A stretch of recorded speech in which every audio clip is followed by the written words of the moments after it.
Hi guys, welcome to Savvy Social Show with me, host Sean.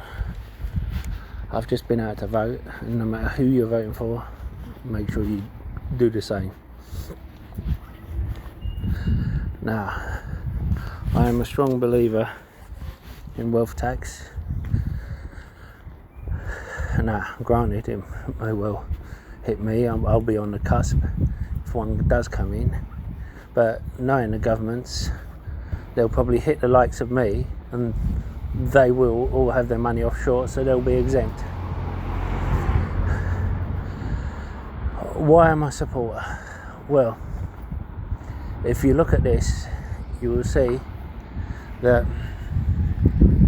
everyone goes on about affordable housing, and housing is extremely unaffordable right now. I saw a program from someone on Society, and he's saying how the reason there are a few reasons why people are not having kids before 30 anymore. There's the technology aspect, which is people are going to clubs but not dancing because they're worried they'll get caught on phone doing something embarrassing. They're not taking risks like they were when they were young because of the phone. But then there's the other aspect where they can't afford to. Firstly, a kid costs on average $250,000 each. Secondly, you have the fact that you don't have the safety net of a house anymore. In the past, you had a safety net. A house would cost 3 years' salary in the 80s, and a car would cost 1 year's equivalent of 1 year's salary. Now, of course, the right to buy ruined that, because anyone who couldn't afford a house, there would be social housing for it, and it's not immigrants' fault.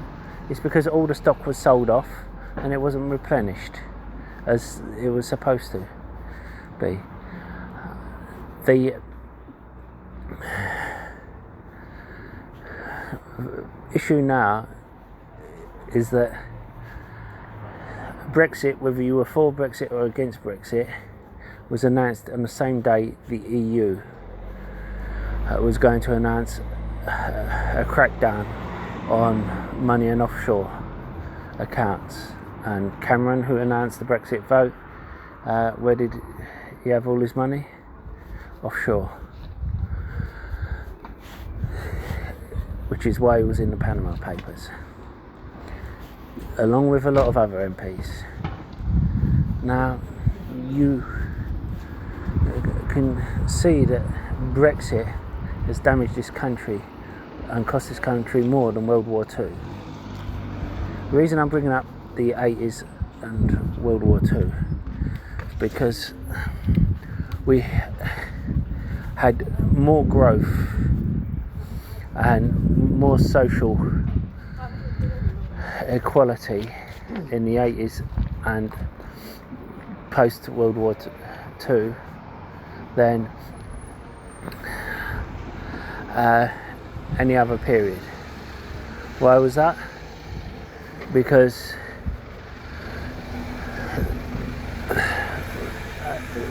we were taxing heavily.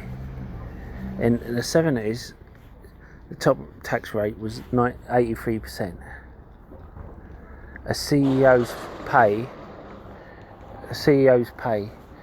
was 16 times a factory shop worker's pay. And now it would be 20 times that. It would be equivalent. So they are now paying the CEOs rather than the workers. So the workers are trapped in poverty, saying the company can't afford it. I had it when I was working at a company before. We had the chief financial directors coming down not realising that I kept abreast of the finances and the stock market, saying the company's not doing well enough to give a pay rise, and I would jump up and say, well, how comes you just reported record earnings? In the end, the managers were asking for someone else to ask questions, because I was questioning these directors of the company who were lying to their workers to try to get them to accept a lower pay rise, all so they could get a bonus. Now, Gary Stevenson is a champion of this, and he's getting attacked by people who claim to be representative of the people, like in the rest of his politics. Claim they're not economists.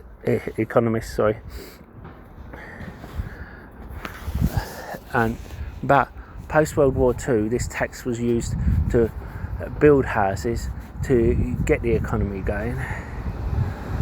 We see the likes of Starbucks, who have made record profits, but because they work under a licensing fee, and they claim they're franchisees instead of Starbucks, when they're not, they're owned by Starbucks. They end up paying a licensing fee offshore to a country with low tax bracket, and they end up getting a tax refund from this country for losing money. And then the non-performing stores, they shut down. If they're franchisees, why are Starbucks shutting them down? Because they're non-performing. And you get this with Amazon and Google and all this. Google even said if the UK changed its tax laws, we would pay the appropriate tax. But they won't, because the people in charge have companies and interests that would end up with them paying more tax. It's not about just raising tax. It's about charging people tax on the things they have, not the common people, not the middle class people. And it's about closing these loopholes.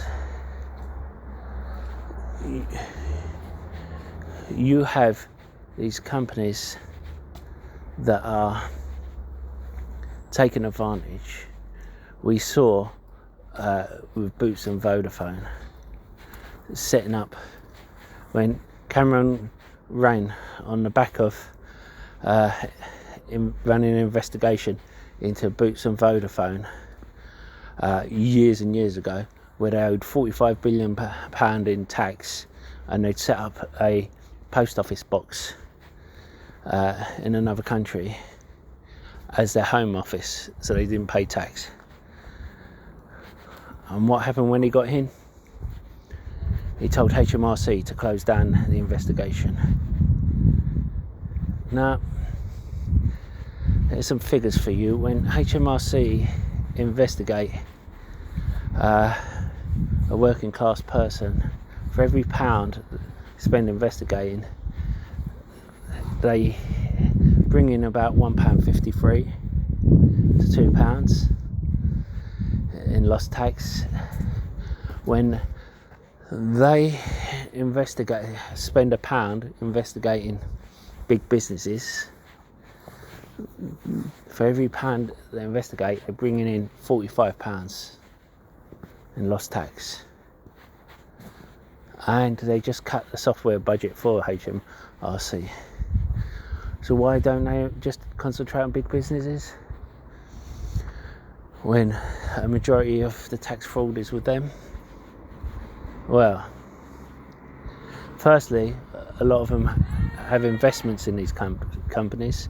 Secondly, if you're a company that's hit with a £45 billion tax bill, it is worth you appealing and spending £5 billion in lawyers' fees and hoping it gets dropped or coming to an agreement,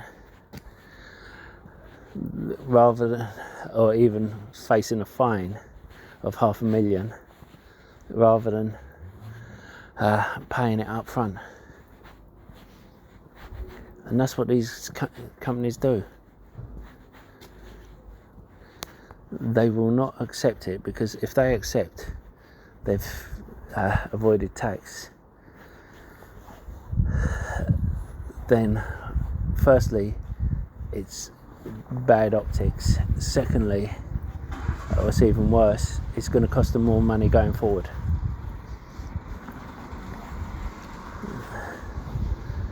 So what we need is to close these loopholes. Someone in charge who will close these loopholes. We need someone who will tax these. Jacob Rees-Mogg coming out saying he knows people in London with a £2.5 million house who have a £2 million mortgage. Well, tough, sell the house and move into a £500,000 house or a £500,000 maisonette. I lived in London. I apologise for background noise, I am outside. I had lived in London, and yes, some places are extremely expensive, but you can get a house for $500,000 in London. You know, it's going to cost $2.5 million the closer you get to central London, but you do not have to be in central London nowadays. You have great transport links in East London, and you get good transport links in South London, but because they want to be on the doorstep of Parliament,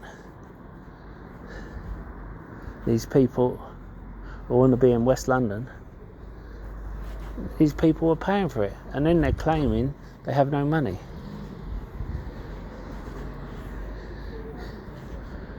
And the people, you know who has no money? The country.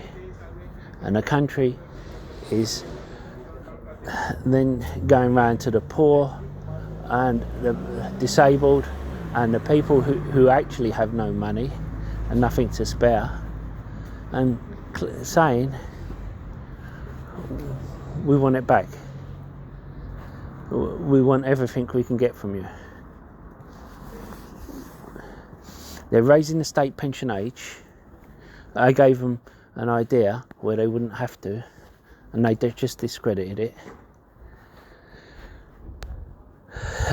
Because the average life expectancy for a male in this country is 75, unless you're rich.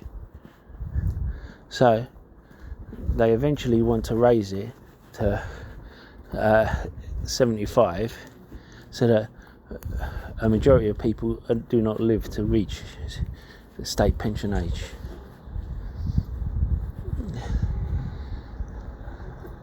And then they give a reduced widow's pension, which won't cost them as much. That is their plan. They would be able to afford all this if they taxed people properly. And the more and more they have these loopholes, the more and more people were going to take advantage of it.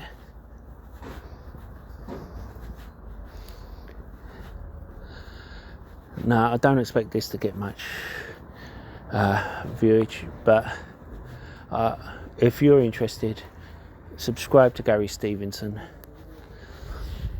Listen to what he has to say. It does make sense. And all this about these people, these billionaires will up and leave. Well, good. Let them leave. But they cannot take their house with them. They cannot take their assets that are set here with them. So they will have to sell up, which will do what? Reduce the cost of the houses in this country. Let me know what you guys think.